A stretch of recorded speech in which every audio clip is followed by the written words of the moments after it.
conclusiva que estás fazendo, né? Eu acho que a intervenção aqui no caminho foi importante, na verdade é uma expansão, né? Horizontal das discussões de fórum, uma série de métodos e meios inovadores e tal, incorporar a juventude como sujeito político nesse processo também, né? Que, aliás, está se auto-incorporando, né? Tem vários movimentos de juventude que estão em andamento em várias regiões do país, né?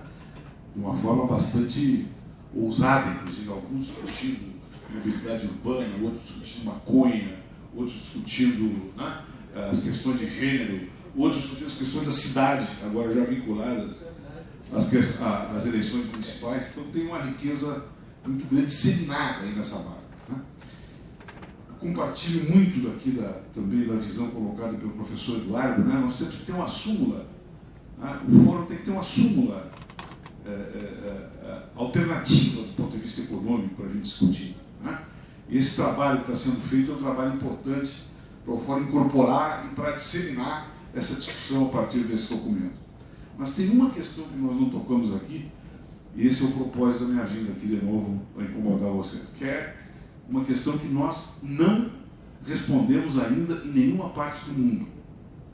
É como sair de uma crise conjuntural como essa, né? Num momento em que o Estado foi capturado pelo capital financeiro, através da dívida, né? E que a política foi capturada pela mídia, monopolizada, oligopolizada, né? Vejamos o que ocorreu agora na Grécia, por exemplo, né? E eu não acho que o Tsipras tenha sido derrotado estrategicamente. Ele deu uma lição de política, né? Ele fez um referendo, ele resistiu, ele discutiu, ele saiu, chamou novas eleições, né? A batalha continua acesa na Grécia. Agora, de fato, não conseguiu apresentar uma proposta convincente, né, para agregar uma grande base social e política para dizer, daqui nós não arredamos pé. Ou seja, nós não temos, de maneira sistêmica e acabada, uma resposta para como sair de uma crise como essa, né? Por isso que eu digo que a presidenta Dilma é muito mais vítima de circunstâncias, né, que foram se formando ao longo do tempo, e evidentemente tem responsabilidades políticas nesse processo, né, do que propriamente o sujeito de um processo de definição ortodoxa ou neoliberal, né? A espontaneidade do processo, deixado à sua própria sorte, aparentemente levou a essa situação. O que está ocorrendo agora na Espanha, por exemplo? Eu não sei se vocês observaram, tá? A Espanha vai crescer esse ano 3,2%. Um crescimento muito importante comparativo com os demais índices de crescimento da Europa. Só que a população não se dá conta, não sabe, ou é manipulada para não se dar conta, de que esse crescimento é simplesmente a reposição de perdas que o próprio modelo gerou, né? Depois faz esse crescimento e gera um novo ciclo de crise e gera uma nova instabilidade para esse processo se reproduzir eternamente. Então, um foro como o nosso, né? E todos esses debates que estão sendo feitos em todos os frentes, não era importante que a gente dissesse o seguinte: bem, se uma frente política hegemonizada pela esquerda, num grande acordo com o centro progressista e com a centro-esquerda, estivesse no poder, quais as medidas que o presidente ou a presidenta deveria tomar para enfrentar essa crise? Porque se nós não respondermos isso, vai acontecer o que está acontecendo na Espanha. Na última pesquisa do instituto lá que tem mais prestígio, Metroscop, parece o nome, né? O Partido Popular cresce, o Podemos cai e o Partido Socialista fica estabilizado nos 22%. Tudo indica que há uma grande possibilidade de recuperação do governo de centro-direita para formar uma nova maioria política nas eleições espanholas, depois de ter levado a 45% de desemprego na juventude, tá? E depois de ter um desemprego sistêmico que não baixa de 22%. É uma tragédia social e política que está acontecendo na Espanha, e a resposta que está sendo dada por dentro da democracia, inclusive, com o processo eleitoral, com os partidos funcionando, com o regime de liberdade democrática, é uma resposta que continua indo em direção à direita e à centro-direita. O que pode ocorrer aqui no Brasil? O pessoal diz o seguinte: não, no ano que vai preceder a eleição, é possível que o Brasil volte a crescer. Volte a crescer, talvez para repor em parte as perdas, a estagnação ou a recessão que está sendo instituída agora. E daí, bem, pode alterar o ambiente político? Pode. Mas as receitas continuarão sendo as mesmas?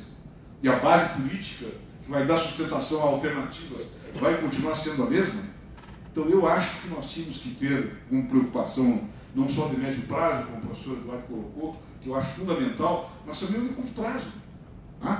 E que uma futura frente política que se forma no país diga: se tivermos uma crise igual a essa, nós vamos fazer isso,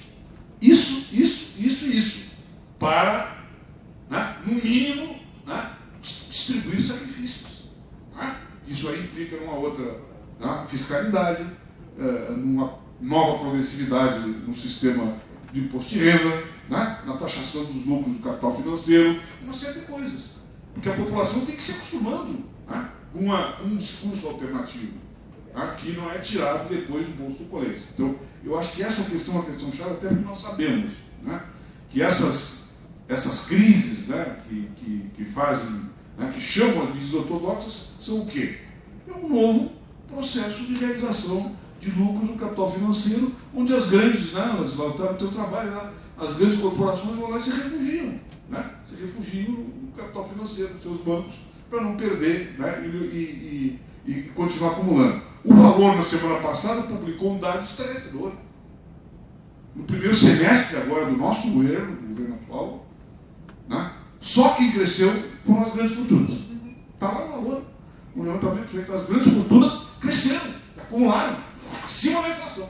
O resto tudo perdeu. Então tem um constrangimento estratégico aí para nós, para o nosso discurso, que não pode nos levar a uma situação como essa que nós estamos ocorrendo. Fomos eleitos com um discurso e estamos aplicando outro, o discurso da oposição.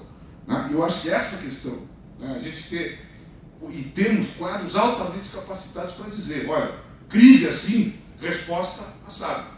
Essa é a nossa resposta. Nem que isso aí nos custe não ganhar a eleição. Mas acumular, programaticamente, politicamente, um novo, instituir, inclusive, um novo conceito de fazer política e disputar o processo eleitoral. Nós estamos passando por um negócio semelhante, para encerrar agora, lá no Rio Grande do Sul, só que foi ao contrário. Eu disse, durante o debate eleitoral, e talvez seja esse o motivo que eu perdi a eleição, eu disse: vou continuar usando o caixa único, vou extorquir até o final os depósitos judiciais que a lei me permite para financiar o funcionamento do Estado, vou continuar contraindo empréstimos internacionais, porque rebaixamos agora o valor da dívida, e vou enfrentar o governo federal para que ele me passe mais recursos de dívidas que ele tem com o Estado. Quem não fizer isso não governa. O meu adversário disse: eu vou fazer um governo simples. Não foi isso que ele disse? Eu vou fazer um governo simples. Não vou usar os depósitos judiciais, não vou aumentar impostos, ele disse, e vou ver os melhores técnicos para colocar na fazenda para ver o que fazer. E ganhou. Vejam como está lá agora, ao contrário. Ele está numa situação de absoluta anomia no meu Estado. Greve na polícia, greve na Brigada Militar, greve dos servidores, duplicação de assassinatos, e o que ele está propondo? Aumento de impostos. Que ele prometeu que não ia fazer. E os empresários são muito contentes com isso. Obrigado.